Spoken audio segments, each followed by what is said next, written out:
that we're going to deal with in terms of Erev Pesach is connected to the Shechita of the Korban Pesach. It's not just connected to the matzah that we'll eat on the night of Pesach, but it's also connected to the Korban Pesach, which is called Pesachim in the language of the Mishnah, if you have the Girsa Erev Pesachim. Inami, Tosfos offers another possible alternative justification of the Girsa Erev Pesachim. Erev Pesach Rishon V'Sheni. In which case, the law of abstaining from eating on Erev Pesach applies not only with regard to the Korban Pesach, what's called Pesach Rishon, on the 15th of Nisan, but likewise applies on the 14th of Iyar, Erev Pesach Sheni.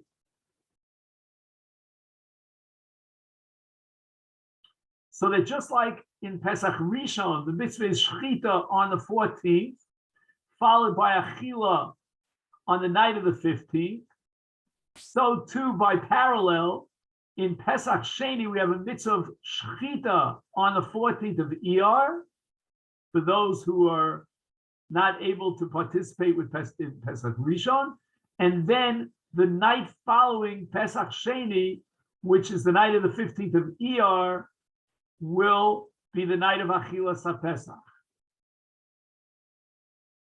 Now I have here in the Masifta, in the back of the Masifta, I have something called Bi'urei HaTosfos.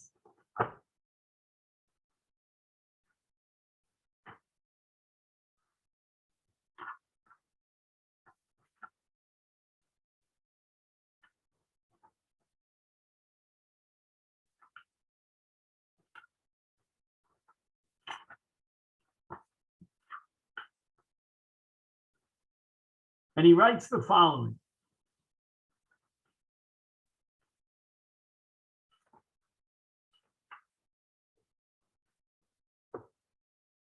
He says, Kasha, the Erev hu Lashon Yachid, Upsachim Lashon Rabin.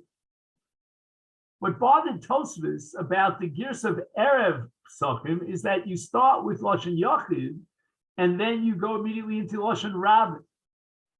That's kind of contradictory. You know, you start with a Yachid and then you go on to a Rabin. And therefore, Tosfos thinks that Arvei Pesachim is a more flowing kind of Girsa, because then you have both Arvei and Pesachim in the plural. However, Tosfos justifies the Girsa of Erev, and he says that Erev Pesachim, the word Pesachim is not referring to the holiday of Pesach, because then in the plural you should say Arvei Pesachim, but Erev Pesachim means that the word Pesachim is a reference to the Korban Pesach. V'hachi kamar Erev sheshokten bo Harvei Pesachim. So it means on Erev, the day of Shchitas Harvei Pesachim, lo yochal samach lemincha, etc. Inami yeshlam d'liyom hakavod l'chag Pesach. Tosfos now in the Inami is going back to the original interpretation that Pesachim really refers to Chag Pesach. And if that's in the plural, then why is the word Erev in the singular? V'nakta Pesachim b'lashon Rabin. There are, so to speak, two holidays of Pesach. There's a holiday of Pesach Rishon and another holiday of Pesach Sheni. Lashmienu shegam b'erev Pesach Sheni asur lechol min hamincha l'mayla k'dei sheyochal es haPesach ba'erev l'teyom. So we have now a concept called Litei Ovam. A person should be eating an achilas mitzvah with an appetite. And therefore the Mishnah says, Samuch lemincha, which means a half hour before the time called mincha ketana. Mincha ketana is at the end of the day. So you backtrack a half hour, that's called samuch lemincha. A half hour before mincha ketana. You know that there's mincha gdola, which is after chatzos hayom, that's in the middle of the day. And then there's mincha ketana, which is the last, let's say, hour and a quarter of the day. And if you go back a half hour, that's called samuch lemincha. So in the commentary that I have here, which is the Masifta, which I highly recommend if you can get a hold of it, he writes, Misof teisha shos manios mitchilas hayom, shem tchilas shah asiris. So if, let's say, you divide the day into 12 different parts, and shos manios means that division of 12 parts depends upon sunrise and sunset, which will shift from the winter to the summer, etc., etc. Then when you get to the 12th hour, you go back an hour and a half, and that's called 9.5, meaning halfway between the 10th and the 11th hour. So when the 12th hour ends, which is Shkia, you go back to the beginning of the 11th hour plus a half hour earlier than that. So you have that last hour and a half. That's called mincha ketana. And that would be midway between the beginning of the 10th hour and the beginning of the 11th hour. We'll call it, you could call it either 10:30 or 9:30, depending upon your perspective. And now we're going to add a half hour earlier for samuch lemincha. And that would be the beginning of the 10th hour, which means 2 hours before Shkia. At that point, already a person should not eat. What that means exactly, he shouldn't eat. Does he have to starve? Does he have to fast? We'll see. So again, samuch lemincha now means the beginning of the 10th hour, 2 hours before Shkia. Lo yochal adam ad shetechshach. A person should not eat until nightfall, during those 2 hours.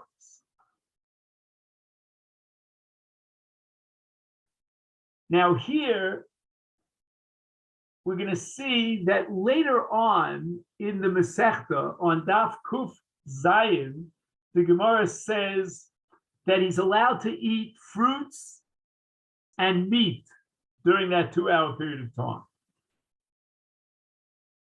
Also, the Rashba there later on adds vegetables. He's allowed to eat vegetables. What he's not allowed to eat is pas, bread. Now, offhand, this makes no sense because we're enjoined from eating bread and possibly even possessing bread from midday, 12 noon, on Erev Pesach. So it make no sense to tell me that you're not allowed to eat chametz. So what is pas other than chametz? There's only one other logical possibility, and that's matzah. But that's also problematic because we don't eat matzah on Erev Pesach. And we're going to see the Yerushalmi formulates the reason and the nature of that Isur of eating matzah on Erev Pesach. But that's a separate Isur. What is our Mishnah adding to what we know before the Mishnah? If the Mishnah is telling me to fast 2 hours before Shkia, that means I can't eat meat, I can't eat vegetables, I can't eat fruits. Nicha, that's a big chiddush.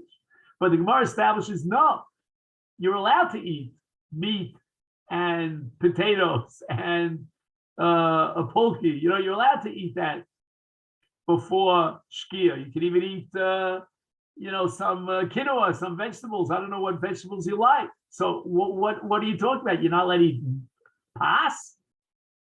You can't eat pas. You can't even possess pas, bread on Erev Yom Tov. So it must be talking about matzah.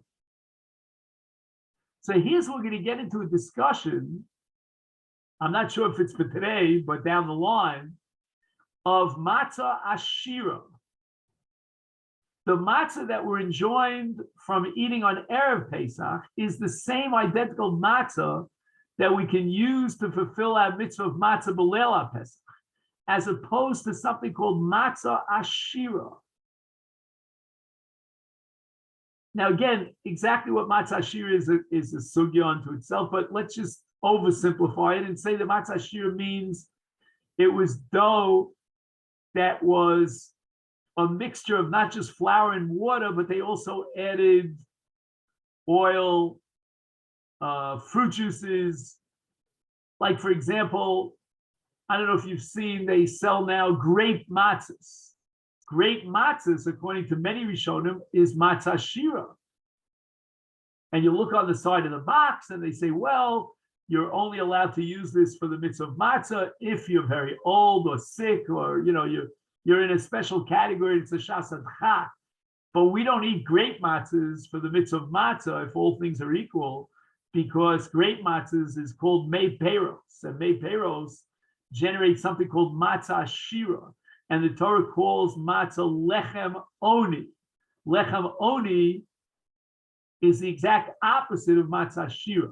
Anyway, the bottom line of this whole discussion is that although we're enjoined from eating matzah on Erev Pesach, we're allowed to eat matzah which is not royal mitzvaso like matzah shira, and therefore the Mishnah is telling me that in that 2-hour period at the end of the 14th of Nisan Erev Pesach, before Shkia, which is called Samach Lemincha on Erev Pesach, we are enjoined from eating matzah shira.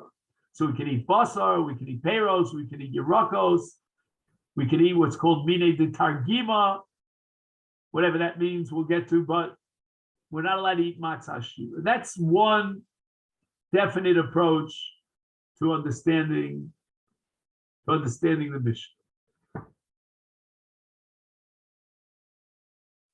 Then the Mishnah goes on in the Sefer to discuss another dimension of Erev Pesach.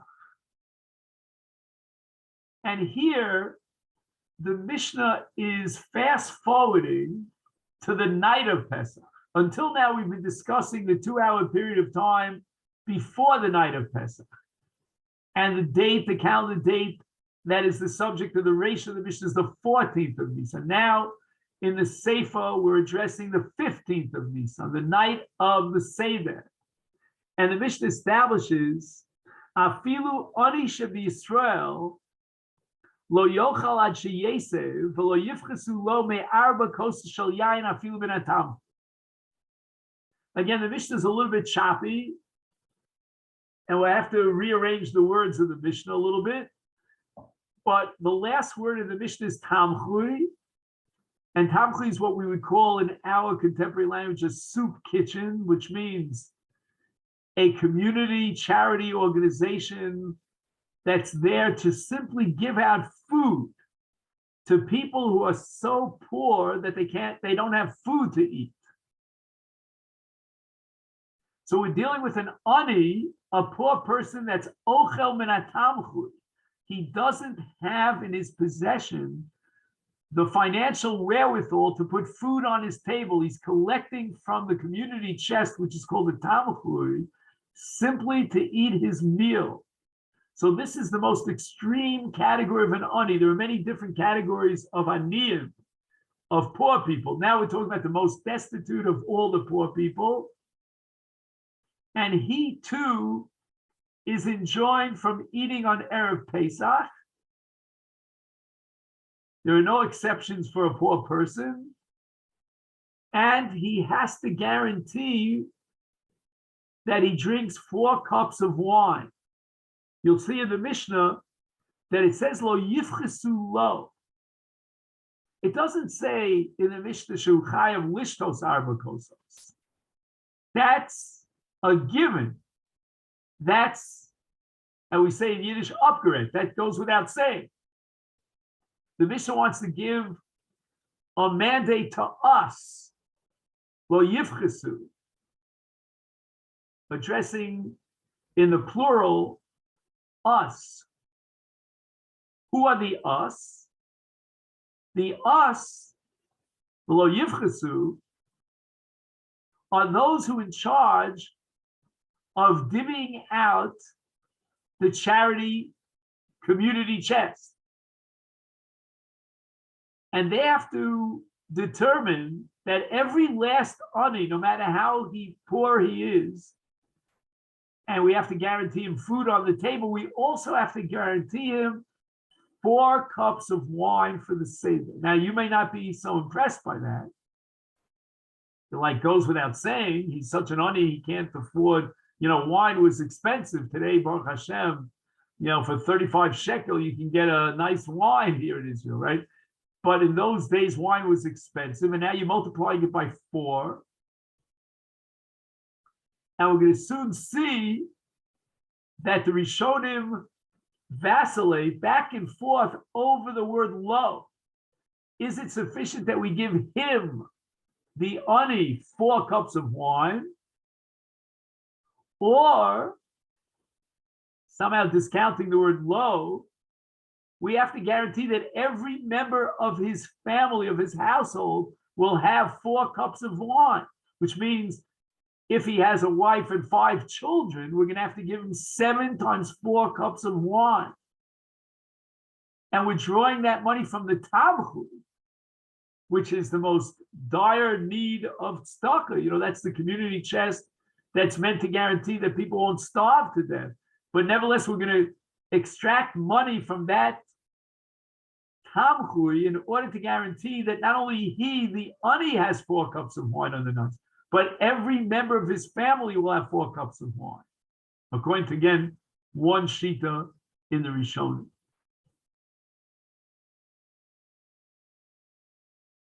So we have to guarantee, number one, that every person in Klal Yisrael, including the Aniyim, will eat on the night of Pesach Litei Avon, and therefore they're enjoined from eating pas for those 2 hours called Samach L'Mincha, Mincha Ketana. And don't think that the Ani, who's so desperate and he's very hungry, we're going to be more lenient and bend the law and allow him to eat pas during that 2-hour period. Even the ani is enjoined from eating pas to guarantee that he eat on the night of Pesach b'teyavon. What does that mean, b'teyavon? With a certain appetite, a certain gusto, a certain enjoyment. Are we referring to the mitzvah of matzah? We want to make sure that he eats the matzah b'teyavon. Or are we referring to the mitzvah of the Korban Pesach at the time that the Mikdash stood, when there was a mitzvah of the Achluas HaBasar B'Layla Azeh, to guarantee that he has an appetite to eat the Korban Pesach? We're going to enjoin him from eating on Erev Pesach Sabuch L'Mincha. And that will apply, according to Tosfos, even on Pesach Sheni, when he did not eat the Korban Pesach on the 15th of Nisan, but rather he had to postpone his eating of the Korban Pesach until the 15th of Iyar, a full month later. And even then, we have to guarantee that he eats his Korban Pesach L'Tei Avon with appetite, and therefore we enjoin him from eating pas for the 2-hour period of Sabuch L'Mincha and Erev Pesachim. Pesachim meaning Pesach Rishon or Pesach Sheni. I want to take a break now for questions. Are there any questions? Because we're going to now move on to a real profound sugya about whether we have to guarantee every member of his family 4 kosos, or it's sufficient that he, the ani, as the head of the household, will be supplied with 4 kosos. That's the sugya that we want to study now, but I want to take a minute's break if anybody has any questions. I know, Don, you came a little bit after I started, but I think you got it. No, you have the whole picture. But this is a good time to, if you have any questions.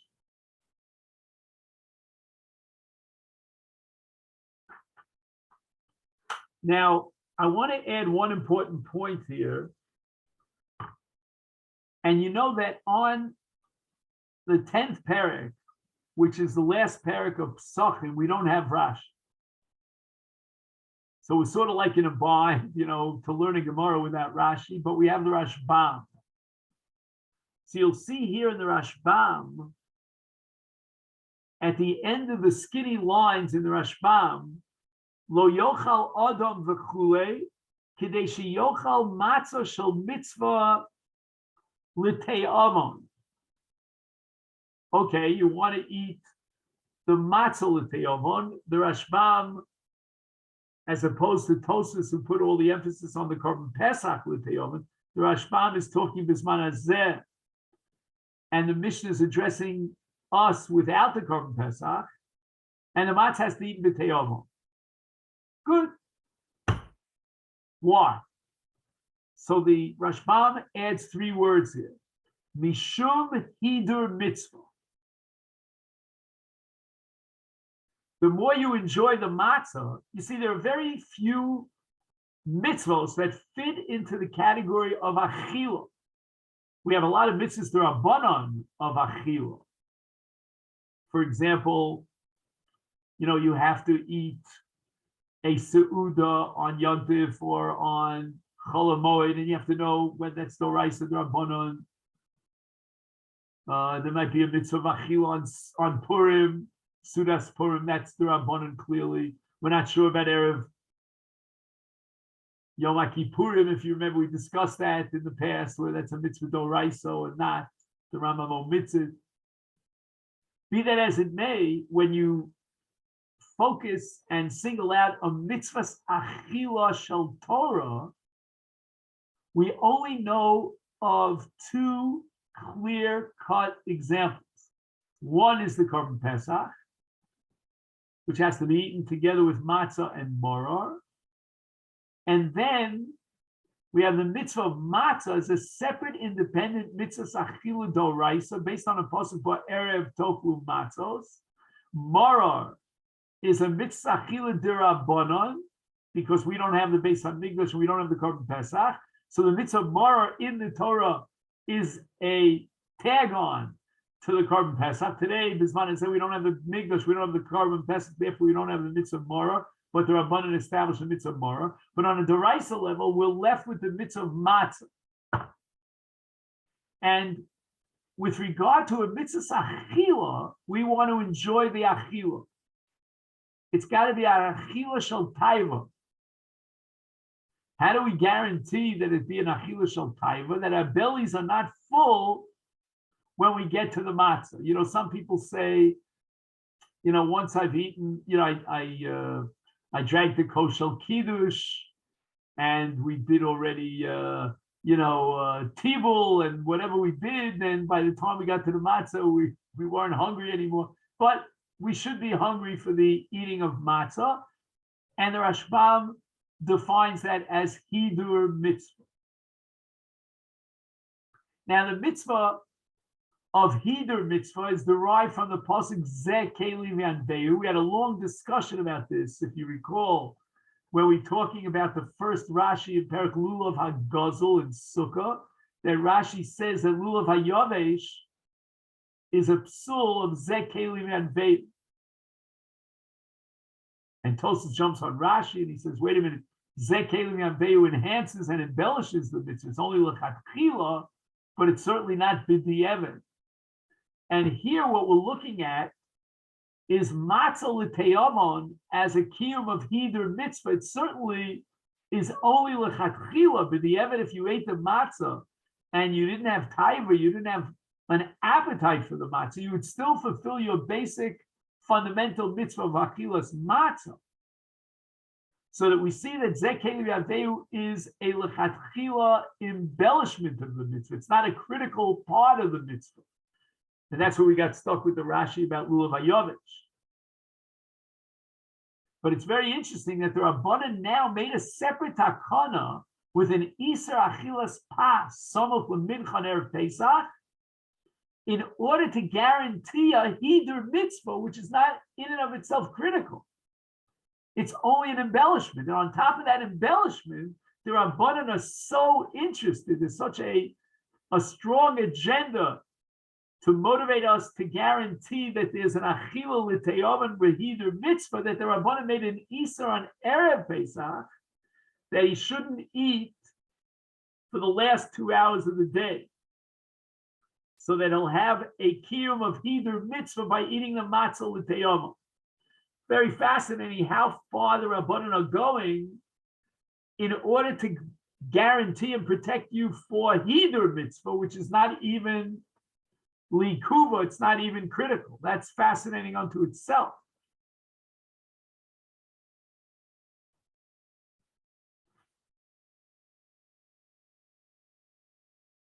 But I would ask a different question. We have on Shabbos and on Yontif a mitzvah of Oneg Shabbos and Oneg Yontif. So let me take a regular classic Friday, any Friday during the course of the year. Am I allowed to stuff myself and eat on Erev Shabbos? What kind of an Oneg Shabbos will I have on the night of Shabbos if I'm already full? I'm satiated, I don't have a taiva lachila. And we're going to try to argue as we navigate through this sugya, that even on Erev Shabbos is going to be an Isur Midrabbanan. The Rabbanan are going to establish that I should not be eating pas Samuch Lemincha on Erev Shabbos. And of course, the night of the Seder, by definition, is Erev Yontif, which has equally a mitzvah of Oneg Yontif.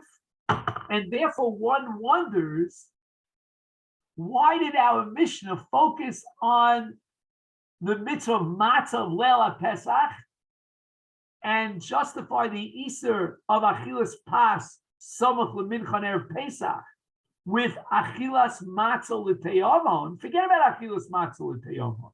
Let's just talk about the Sudas Yontif. I want to fulfill my mitzvah of Oneg Yontif by eating a Suda L'Teyavon. If I'm already full to the brim, that's not a Sudas Yontif with Oneg Yontif L'Teyama. And therefore, this prohibition that the Rabbanan established of an Isser Achilas Samach L'Mincha should apply not just to Erev Pesach, but to every single Erev Yontif.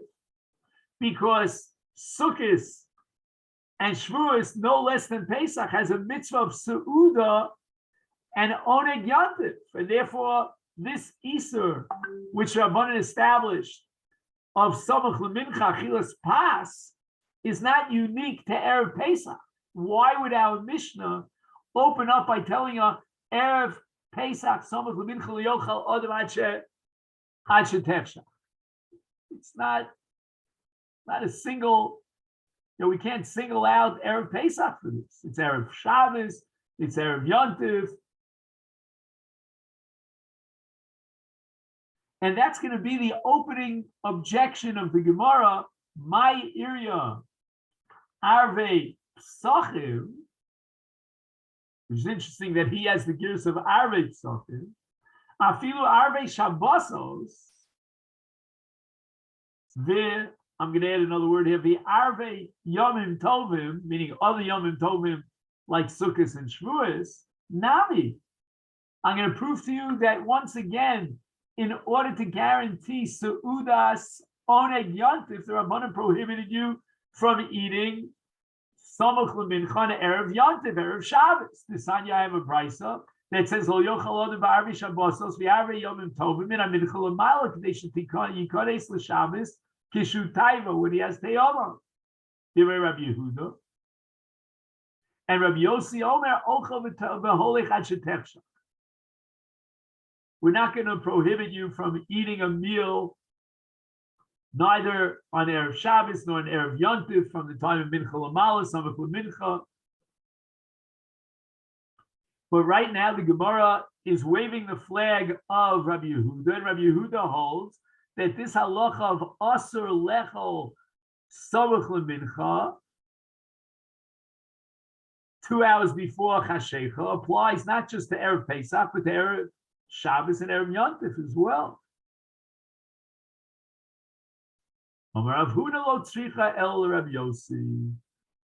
Our mission is necessary for Rabbi Yossi. The Omar Ochel L'Sholech HaShetechsha. Rabbi Yossi L'Shitaso is not on board with this injunction, this enterprise of an Isser Achila on Erev Shabbos, Erev Yontif, Samach L'Mincha. He never bought into that. But nevertheless, he agrees in the case of Erev Pesach. Now, why is Erev Pesach different than Erev Yontif, Erev Shabbos? And the answer is because of the mitzvah of matzah. Hani v'ili b'Erev Shabbos v'yomim tovim, where there's no separate mitzvah. It's only Seuda, and it's only Oneg. Maybe that's only D'Rabbanan. We derive the mitzvah of Oneg Shabbos, Oneg Yontif from a pasuk in Yeshayahu Hanavi, v'karasel Shabbos Oneg. But it's not in the Torah itself. But the mitzvah of matzah is written in the Torah. Avol B'Erev Pesach mishum chiyuv the matzah, which again is a mitzvah d'oraisa that's written explicitly in the Torah. But Erev Tochlu Matzos, Modeh Rabbi Yossi is Modeh. He concedes that you're not allowed to begin a meal on Erev Pesach Samach L'Mincha. We want the matzah to be eaten with Te'avon. So we now have a whole new light that's shed on this Rashbam that we read before, that the Rashbam on the Mishnah says in his commentary, Yochal Adam Kadesh Yochal Matzah Shel Mitzvah Te'av Mishum Hidur Mitzvah.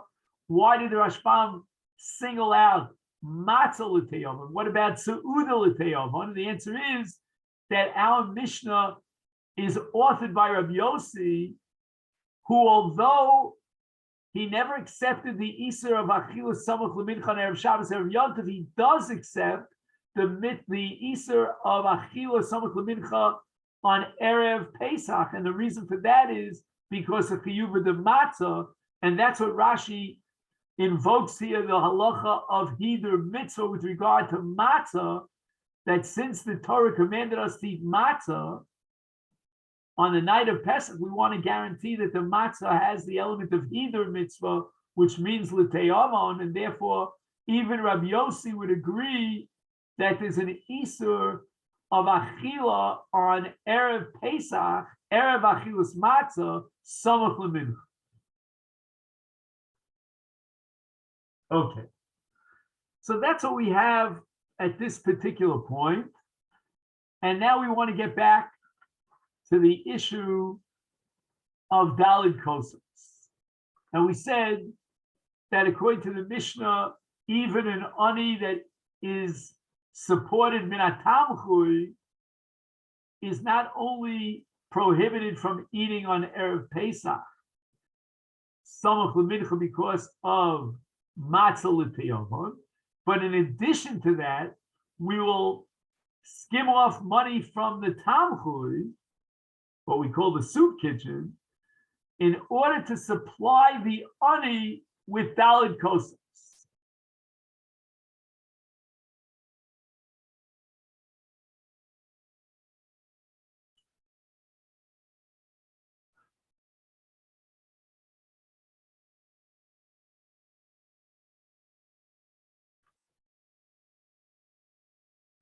So now there are many, many Tosasim on this page.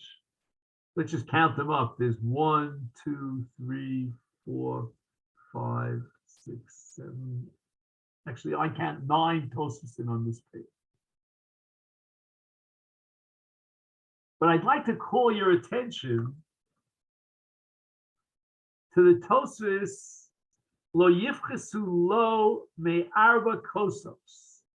So if you count up from the bottom of the page,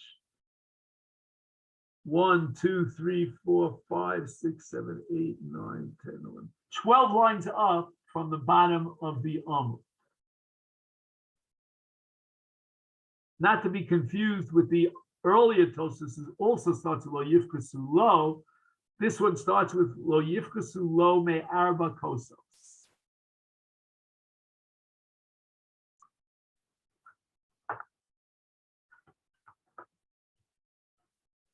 Okay.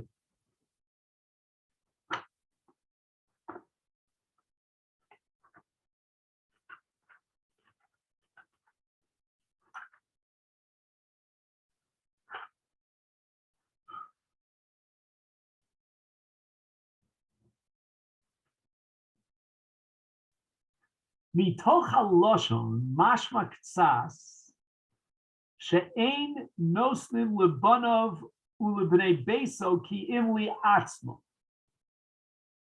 The singular use of the word lo,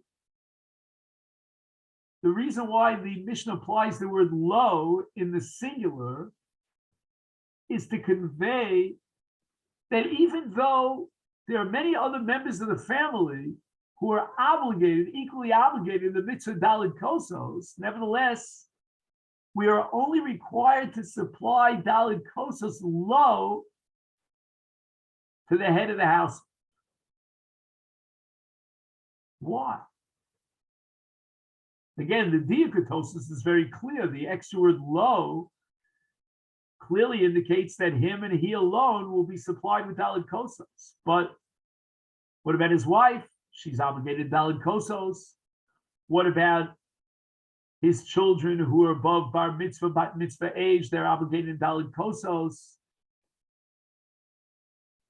Why are we interested in guaranteeing 4 kosos for him? We'll call him the balabayis, and not for the rest of his family. The mitzvah of daled kosos is incumbent upon all members of the family who are bar chiyuva, who are above bar mitzvah age. And yet Tosfos insists that the use or the addition of the word lo in the Mishnah is not coincidental. It's not a matter of, a side issue, a matter of fact. It's essential. It's coming to teach me that we only have to spend, the communal charity money for 4 kosos to supply him, the balabayis, with 4 kosos. And Tosfos says, "V'hu motzi es kulam b'shalom." They will fulfill their mitzvah with his daled kosos, meaning he'll drink the daled kosos, and that's the end of the story. Tosfos is arguing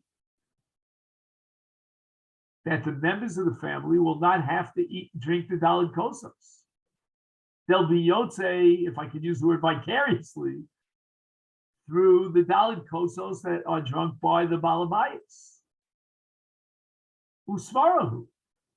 And Tosfos insists that I have a proof to support the logic of this contention, reading the Mishnah B'dafka Lo, the Maishna Abakos Mikidush the Chalashana. Why should daled kosos be any different than Kiddush on any Erev Shabbos, any Erev Yontiv? She'echad motzi es kulam. One person drinks the Kiddush. Again, we have a custom, I know it's bothering your mind, if I can read your mind, that everybody gets a little bit of the wine. Okay, that's a nice minhag. It's not necessary and it's not critical. It's a beautiful minhag, but according to the strict letter of the law, we don't have to drink for the Kiddush as long as, the Makadish himself or possibly even one of the other members of the family will drink from the kos. So therefore, Maishno, what should be the difference between daled kosos and the mitzvah of Kiddush? To the same extent that in Kiddush, one person will drink from the kos and it'll be motzi everyone else. That means I'm sitting at the table and I didn't drink from the wine of Kiddush, and yet I've perfectly, completely fulfilled my mitzvah of Kiddush. The same logic should apply to daled kosos. No one has to drink from the daled kosos. Just the Makadish. Or I shouldn't say the Makadish, because that only applies to the first of the 4 kosos, let's call them Balabayit. And Beinenu, that's going to save us a lot of bucks. Again, wine is not expensive today. We can all survive it. But there are poor people today who, Baruch Hashem, they have a lot of family members, and you're going to require Dalit Kosas for all of them. That's a lot of money. How many bottles of wine would you need for 4 cups of wine? You could probably easily get away with 1 single bottle of wine for the entire Seder night, even though you've invited your children and your grandchildren and a couple other family members. Maybe you invited Talmidim. You've got a hopping and popping Seder with 50 people at the Seder table, and 1 single bottle of wine, which contains 4 cups of wine. Let's say a cup of wine is a revius of yayin, 4 ounces of wine. Multiply 4 ounces times 4 is 16 ounces. I don't know how many ounces are in your average bottle of wine. I never really paid attention to it. That's 750. 750, meaning 7.5 ounces. So buy yourself 2 bottles of wine, and you're set for the entire Seder. You got 50 people at your Seder. Could you imagine?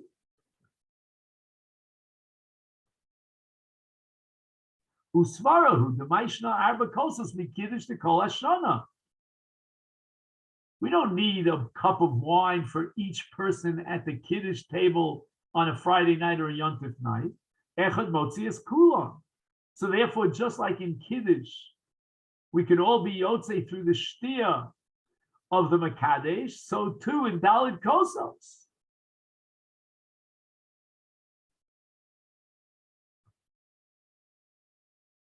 That's the opening, shall we call it, the ratio of this toast.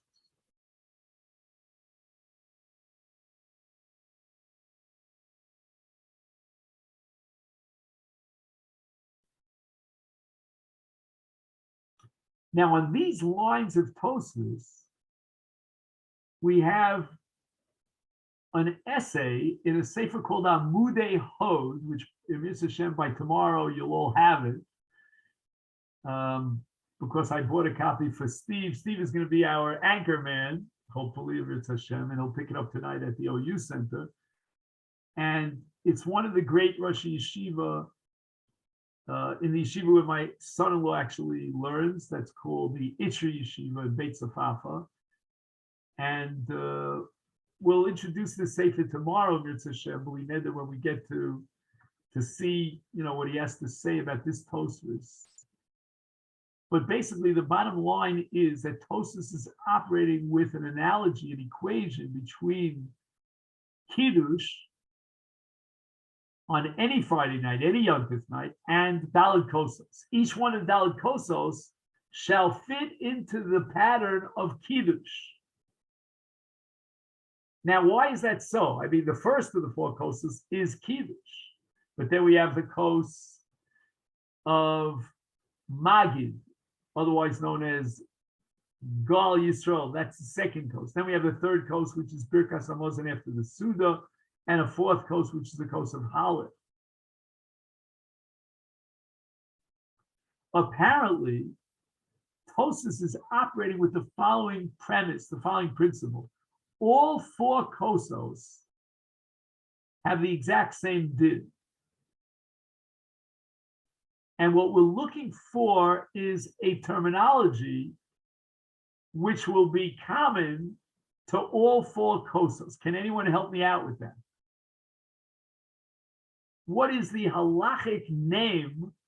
Sometimes, I think it was Shakespeare who said, what's in a name? Sometimes a name is very critical. What is the name that is common to all these 4 Kosos? Even though each Kos has its own personality, its own purpose, its own identity, its own recitation, but nevertheless, all 4 fit into one generic concept. Does anybody know what I'm talking about?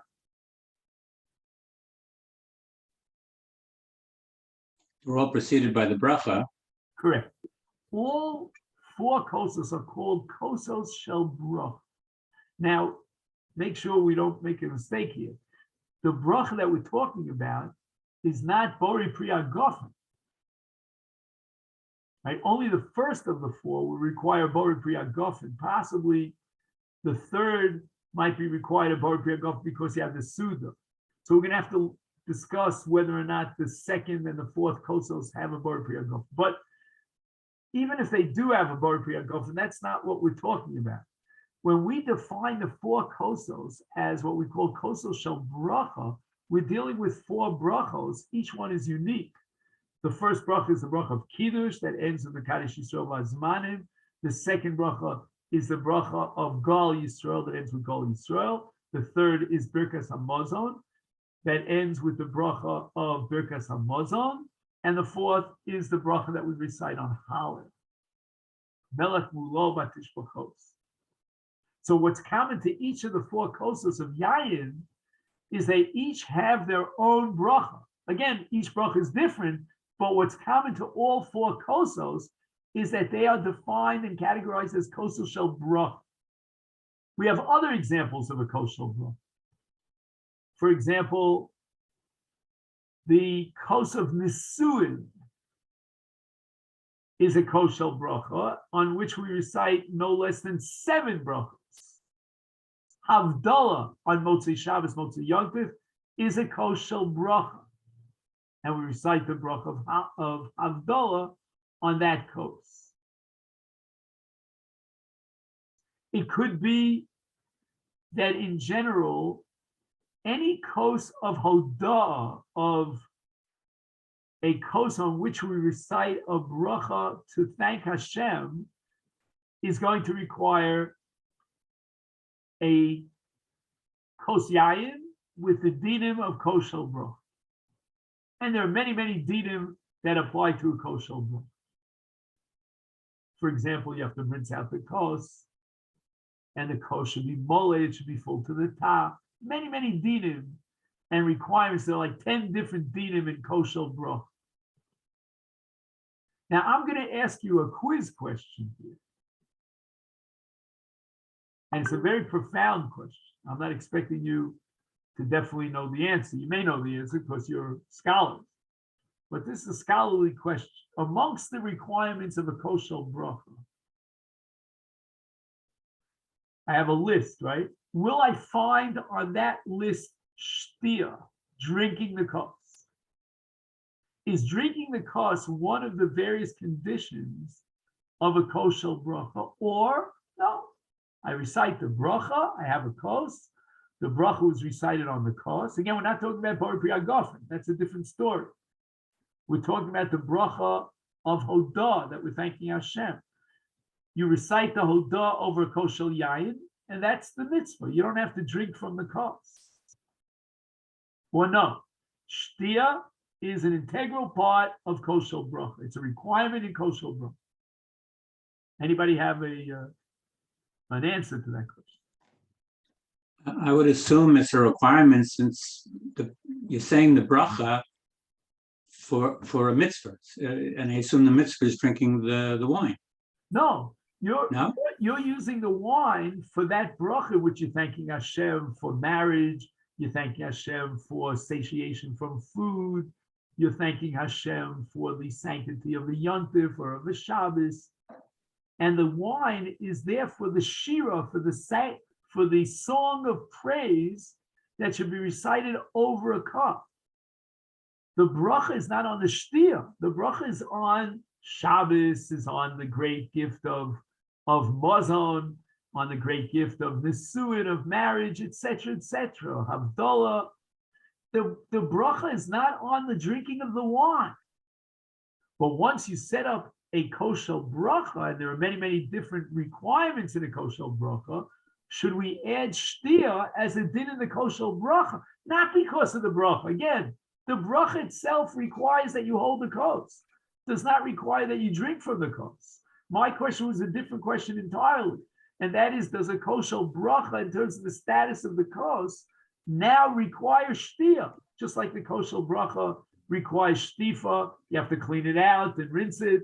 A kosher bracha requires mole, let's say, it has to be filled, and many, many other dinim of a kosher bracha. You have to hold it.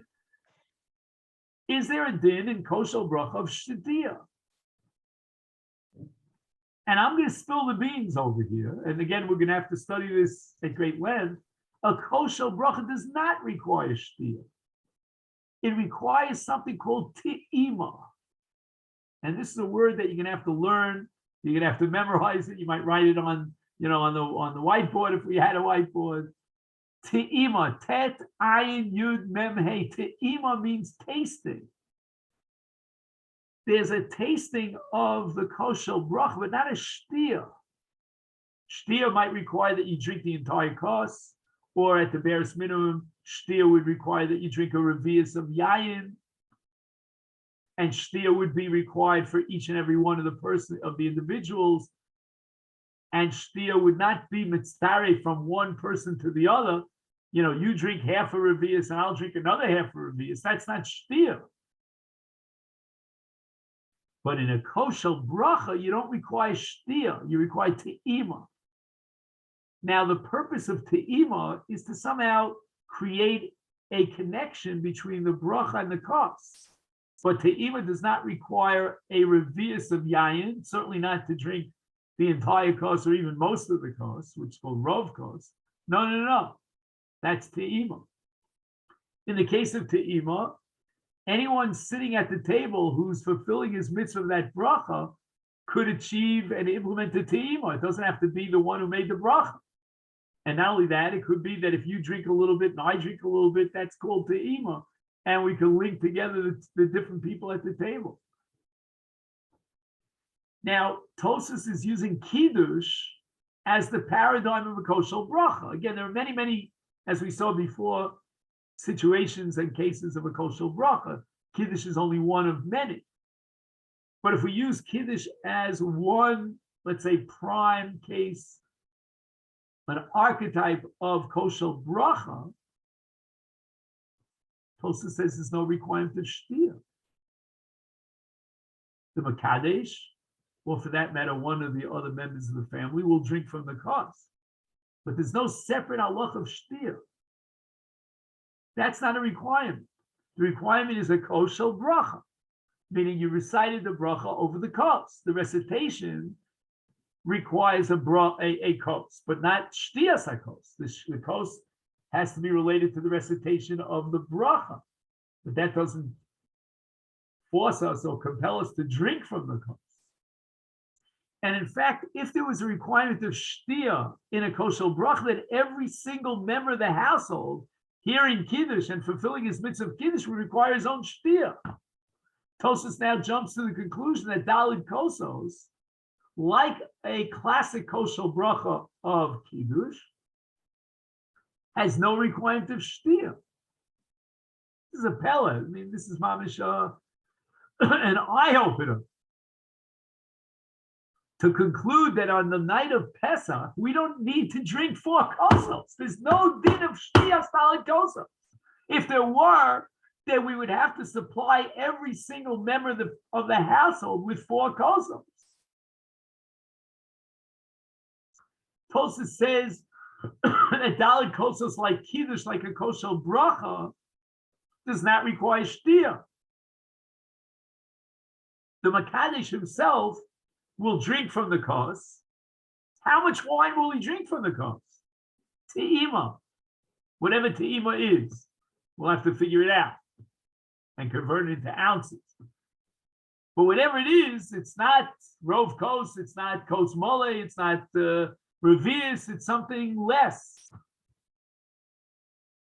And therefore, Tosfos concludes, to use my dramatic example, that 2 bottles of wine will more than do it for the entire Seder of 50 people at the Seder table. And there'll be a te'ima from the kos, times 4.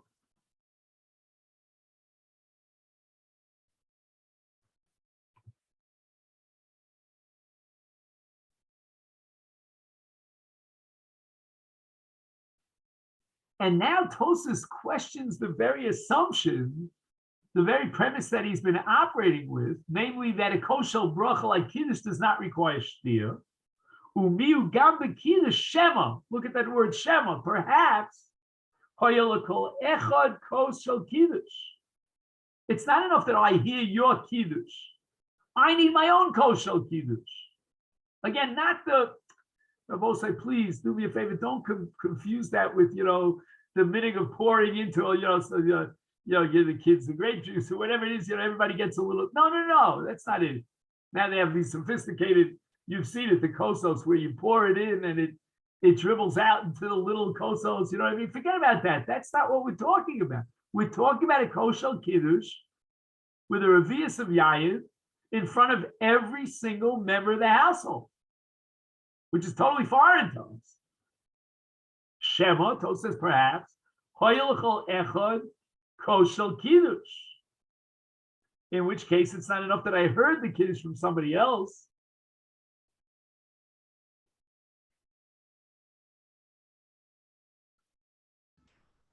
Bersan, Yes. Tosfos would not hold by Cherus equaling Arba Kosot. Yeah, Tosis now is completely oblivious. Well, again, I mean, it depends what I'm talking before the umiyu. After the umiyu, then if you equate Dalit Kosos with a kos shel kiddush, you require shtir. But before the miyu, what is Tosis going to talk about cherus? Can I vicariously show myself as a ben chorin by drinking wine?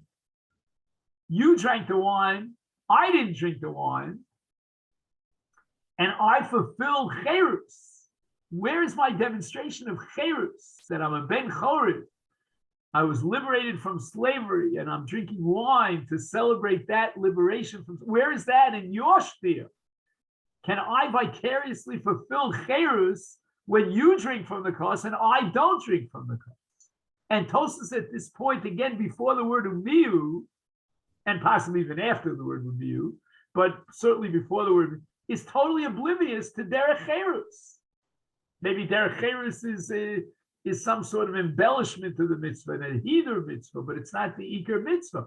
The ikar mitzvah, the definition, the critical definition of Dalit Kosos, is a kos shel bracha. And in a kos shel bracha, one person drinks from the kos on behalf of everybody else. Because it's not a mitzvah of shtia, it's a mitzvah of te'ima, as we said before.